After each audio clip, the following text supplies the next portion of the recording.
All right, let's talk about how you set the tire pressure if your tire pressure is low or if you want to check your tire pressure. Most of you aren't going to have air at home. You're going to have to go to a gas station or something like that. So I'm going to use a gauge that looks like the gauge that you would have at a gas station. My advice is get your valve stem caps off of all your tires first and set them somewhere where you're not going to forget where they're at. Once you do that, most tire air machines are timed, and they have a reel that is retractable. So one trick that we do is we'll pull it all out, pull the hose out till it's in point, so that you can make sure that it's going to reach your furthest away tire.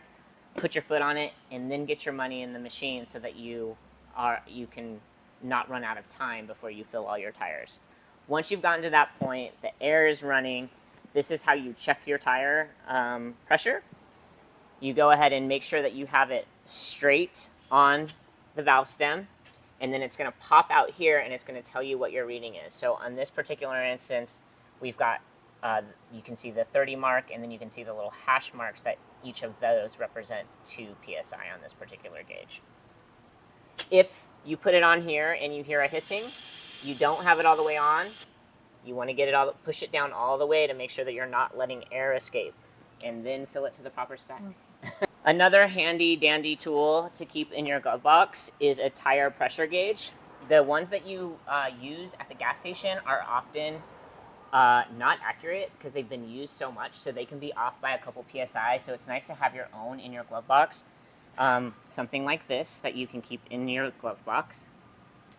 I keep my handy dandy tire pressure gauge that I've had in every car that since I was 16. This was my great grandfather's, and he wrote his name in cursive, etched it into the thing. So I keep this in all my cars. But handy dandy thing to keep with you in case that tire gauge is not working at the gas station. So one thing to know about the tire gauge that's nice about having a tire gauge versus using the gas station one is that on the back side of this is a little thing that will release air. So if you accidentally overfill the tire when you're filling it up, you can actually release air by putting this little nub right on the valve stem, and it lets air out.